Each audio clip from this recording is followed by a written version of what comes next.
Minasan, konnichiwa.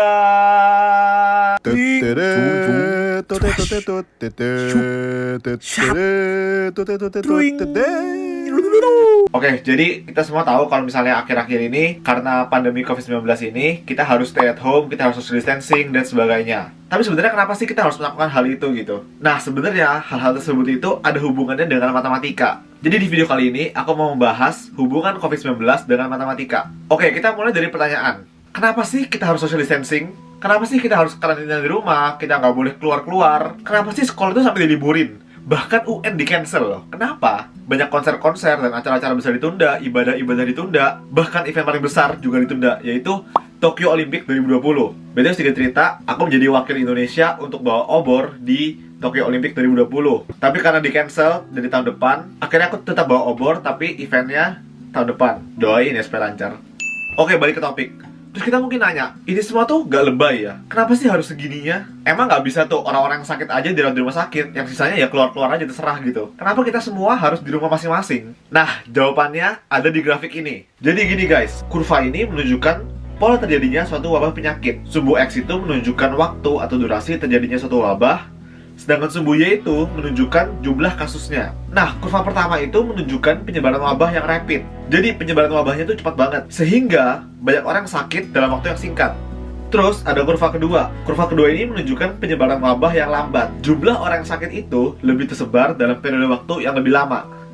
Mungkin kalian bertanya, loh enak dong Jar, kan yang pertama itu lebih cepat kena, lebih cepat selesai.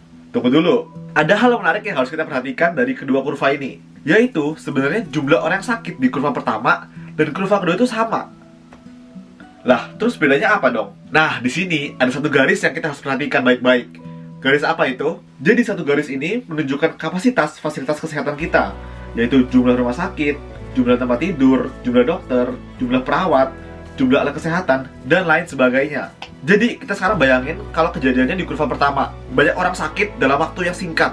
Kita bisa lihat kalau misalnya ada bagian kurva yang terletak di atas garis itu kan. Artinya ada banyak orang yang positif yang nggak bisa diurus di rumah sakit atau yang nggak bisa dapat perawatan khusus karena terbatasnya peralatan medis itu yang garis itu kan. Akibatnya apa? Yang pertama, tenaga medis kita kewalahan untuk mengurusi mereka semua. Yang kedua, pasti ada banyak pasien yang nggak dapat penanganan sehingga bisa menyebabkan lebih banyak orang yang meninggal. Sebaliknya, di kurva kedua, meskipun penyebarannya lambat ya, meskipun selesainya lebih lama, tapi semua pasien yang positif bisa diurus dengan baik sehingga jumlah pasien yang meninggal bisa lebih sedikit dibandingkan kurva yang pertama. Nah, makanya nih, kita harus memperlambat penyebaran wabah itu supaya kurva yang tadinya tinggi gitu bisa melandai, bisa lebih ke arah kurva kedua. Nah, melandaikan kurva atau memperlambat penyebaran itu disebut dengan flatten the curve. Kalian pasti sering dengar kan, flatten the curve. Nah, di sini ada satu hal lagi yang harus kita perhatikan baik-baik, bahwa penyebaran virus ini bukan merupakan penyebaran linear, melainkan penyebaran eksponensial. Apa itu linear? Apa itu eksponensial? Waduh, bahasanya susah ini. Nah, dulu pas belajar matematika, pasti kita belajar grafik linear. Grafik linear itu kayak gimana? Grafik linear itu kayak garis lurus biasa. Misalnya, garis Y sama dengan X plus 10. Jadi, kalau linear, pertambahannya itu konstan.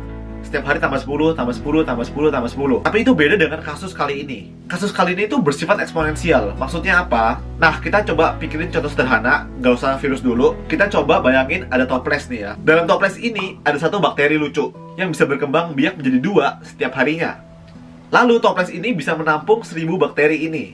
Oke, kita bayangin. Di hari pertama, bakteri tersebut berubah menjadi 2, ya kan? Jadi dia berkembang menjadi 2. Di hari kedua, dia berkembang menjadi 4. Di hari ketiga, dia berkembang menjadi 8 ya. Dikali 2 terus 4 kali 2, 8. Di hari berikutnya, 16. Hari berikutnya lagi, 32. Berikutnya lagi, 64. Berikutnya lagi, 128. Berikutnya 256. 512. 1024 di hari ke-10. Bayangin deh, toples itu penuh di hari ke-10 ya. Di hari keberapa toples itu setengah penuh? Jawabannya adalah hari ke-9. Iya gak? Coba bayangin deh. Di hari ke-9 dia itu masih setengah, tapi di hari ke-10 dia udah full. Bahkan nih, kalau misalnya kita tarik mundur, di hari ke-7 dia itu masih 10% dari toples tersebut. Kebayangkan seberapa cepat perkembangannya gitu. Bahkan di hari ke-11 toplesnya jadi 2, ya gak? Di hari ke-12, toplesnya jadi 4. Ada 4000 bakteri. Gila banget kan perkembangannya? Nah, itulah definisi dari perkembangan eksponensial. Kalau dalam kasus ini bisa dirumuskan jumlah bakteri sama dengan 2 pangkat X. X itu adalah harinya. Jadi hari pertama 2. Hari kedua adalah 2 pangkat 2, yaitu 4. Nah, sekarang kita balik lagi ke COVID-19 ini. Kalau kita merumuskan perkembangan COVID-19 ini dengan rumus sederhana, kita set 3 variabel. Variabel yang pertama adalah NH. NH itu adalah jumlah kasus per hari. Jadi H itu hari. Jadi N1 adalah jumlah di hari pertama. N2 adalah jumlah di hari kedua, dan seterusnya. Lalu ada R. R itu apa? Jadi R itu adalah jumlah rata-rata orang yang bertemu dengan orang yang positif. Jadi nih, dalam satu hari, pasien positif ini ketemu berapa orang? Itu adalah R. Lalu berikutnya variabel P. Jadi P itu adalah peluang orang yang ketemu pasien positif itu atau berpapasan dengan pasien positif itu juga tertular sehingga jadi positif. Semoga sampai sini kalian bisa paham, karena virus COVID ini kan menular dan ditularkan oleh pasien yang positif. Sehingga ada kemungkinan bahwa orang-orang yang berada di dekat dengan pasien positif ini bisa kena juga kan. Jadi kita bisa rumuskan bahwa delta NH sama dengan NH dikali R dikali P. Nah, delta NH itu apa? Delta itu adalah perubahan, ya, dalam matematika atau dalam fisika itu adalah lambang dari perubahan. Jadi maksudnya adalah pertambahan orang yang positif dalam satu hari. Nah, artinya kita bisa bilang bahwa NH plus 1 sama dengan NH ditambah NH kali R dikali P. Jadi maksudnya apa? NH plus 1 adalah jumlah total orang positif di hari berikutnya sama dengan NH plus delta NH, ya kan? NH itu adalah orang yang positif di hari sebelumnya ditambah perubahannya. Nah, di sini perhatikan deh. NH ditambah NH dikali R dikali P, itu kita bisa faktorkan NH-nya. NH-nya kita bisa keluarkan sehingga kita memperoleh rumus bahwa NH plus 1 sama dengan 1 ditambah RP dikali NH. Nah, NH plus 2 apa? NH plus 2 adalah 1 ditambah RP pangkat 2 NH. Sehingga di hari ke X, ya, di hari ke X, NX sama dengan 1 ditambah RP pangkat X NH atau N0 hari ke 0. Nah, di sini kan sudah dapat rumusnya kan? Kalau NX sama dengan 1 tambah RP pangkat X NH.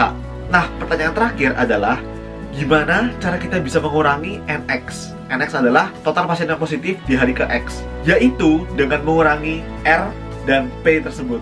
Ingat, R itu apa? R adalah rata-rata jumlah orang yang ketemu sama pasien yang positif, dan P adalah peluang orang yang ketemu ini juga jadi positif. Caranya yaitu dengan social distancing dan stay at home. Itu untuk mengurangi R-nya. Kalau misalnya kita social distancing, kalau misalnya kita stay at home, jumlah orang yang bertemu dengan pasien positif itu pasti berkurang, ya kan? Terus berikutnya kita harus pakai masker, kita harus pakai disinfektan, kita harus cuci tangan. Itu untuk mengurangi P. Kita mengurangi peluang. Meskipun kita ketemu sama pasien positif, kalau misalnya kita pakai masker, kalau misalnya kita pakai disinfektan, kita cuci tangan, maka peluang kita untuk tertular itu berkurang, ya kan? Sehingga dengan melakukan social distancing, stay at home, cuci tangan dan sebagainya itu, kita bisa mengurangi RP itu. Oke, jadi kita sekarang langsung masuk ke contohnya supaya lebih gampang dimengerti, oke? Misalnya nih, kita nggak social distancing. Dalam artian kita masih keluar-keluar, kita masih nongkrong sama teman-teman kita. Sehingga dalam satu hari, anggap aja ada 50 orang yang ketemu dengan pasien positif. Artinya R-nya itu 50. Lalu kita anggap kalau misalnya peluang seseorang bisa tertular yaitu 1%. Kecil banget kan? 0,01 tuh. Sehingga R dikali P yaitu 50 dikali 0,01 sama dengan 0,5. Nah, sekarang kita masukin rumus jumlah hari ke X yang kita sudah temukan yaitu NH plus X sama dengan 1 tambah RP pangkat X NH. Kita misalkan jumlah pasien positif NH sudah ada 100 orang. Sehingga rumusnya menjadi NH plus X sama dengan 1 ditambah 0,5 sama dengan 1,5 dipangkat X dikali 100. Nah, misalnya kita ditanya nih, berapa jumlah orang yang positif di hari ke-14 atau 2 minggu setelah hari itu? Tinggal masukin X sama dengan 14. Kita ketemu jawabannya yaitu 29.192 orang. Nah, sekarang kita lihat, kalau misalnya kita social distancing, dalam artian kita stay at home, kita nggak terlalu ketemu banyak orang, pasti jumlah orang yang bertemu dengan pasien positif berkurang dong, ya kan? Jadi, misalkan R-nya tadinya 50, jadi 10 orang. Dengan peluang yang sama, yaitu 0,01, R dikali P menjadi 10 dikali 0,01, yaitu 0,1. Kita masukin ke rumusnya dengan NH yang masih sama, yaitu 100. Jadi, NH plus X sama dengan 1,1 pangkat X dikali 100. Nah, kalau ditanya hari ke-14 berapa, kita masukin, kita hitung, hasilnya adalah 379 orang. Jauh banget kan guys bedanya? Jadi, kalau kita nggak social distancing, kita masih ketemu banyak orang, masih nongkrong, maka keadaannya itu bisa jadi parah banget. Jauh lebih parah kalau misalnya kita social distancing. Nih, aku tunjukin deh. Kalau R kali P-nya berubah dikit aja, grafiknya itu akan berubah drastis. Lihat deh perubahan grafiknya. Jadi R kali P ini sangat-sangat sensitif, sehingga kita benar-benar harus berusaha menguranginya. Dengan cara social distancing, cuci tangan, pakai hand sanitizer, pakai masker, dan sebagainya. Nah, mungkin kalian penasaran kapan sih wabah ini bisa berakhir? Nah, inilah gunanya grafik ini guys. Karena kita tahu perkembangan eksponensial, jadi kita bisa memprediksi waktu berakhirnya dengan mencari fungsi eksponensialnya. Seperti yang dilakukan oleh kakak-kakak alumni Universitas Indonesia. Mereka membuat simulasi dalam matematika untuk mengetahui kapan sih kira-kira wabah COVID-19 ini bisa berakhir. Oke, jadi di sini aku akan menyampaikan kesimpulan yang penting dari hasil risetnya kakak-kakak UI ini. Jadi, mereka menjalankan 3 skenario. Skenario pertama yaitu per 1 April 2020, udah lewat ya, nggak ada kebijakan signifikan dan tegas dalam mengurangi interaksi antar manusia. Skenario kedua, per 1 April, kebijakan itu ada, tapi masyarakatnya, kita-kita ini nggak taat, nggak tegas dalam mematuhi kebijakan tersebut. Dan skenario ketiga, per 1 April, diberlakukan kebijakan, dan kitanya tegas, kita disiplin dalam melakukan social distancing dan physical distancing ini. Hasil dari 3 skenario ini, bisa kita lihat di grafik ini. Jadi, yang merah itu skenario 1, yang biru itu skenario 2, dan yang hijau skenario 3. Kelihatan banget gak sih bedanya sejauh apa?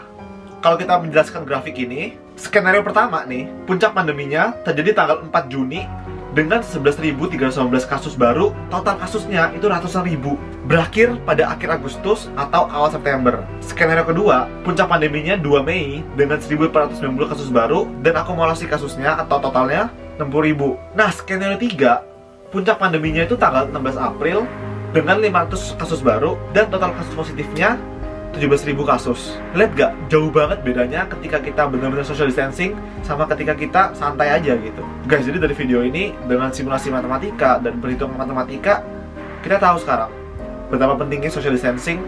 Dan ketika kita nggak melakukan social distancing, ketika kita semena-mena, hasilnya bisa separah itu guys. Kalau misalnya pandemi ini mau cepat selesai, kita sama-sama taat peraturan, kita disiplin, kita semua punya peran yang penting. Kita semua, bukan cuma pemerintah, bukan cuma tugas medis, kita sendiri ini punya peran yang penting. Dan kita bisa menjadi pahlawan dengan cara tinggal di rumah. Dan buat kita semua yang punya rezeki berlebih, ada banyak banget orang yang sudah menggalang dana, kita bisa mendonasikan beberapa uang kita untuk membantu orang-orang yang kalau misalnya mereka nggak keluar atau nggak kerja, mereka nggak bisa hidup.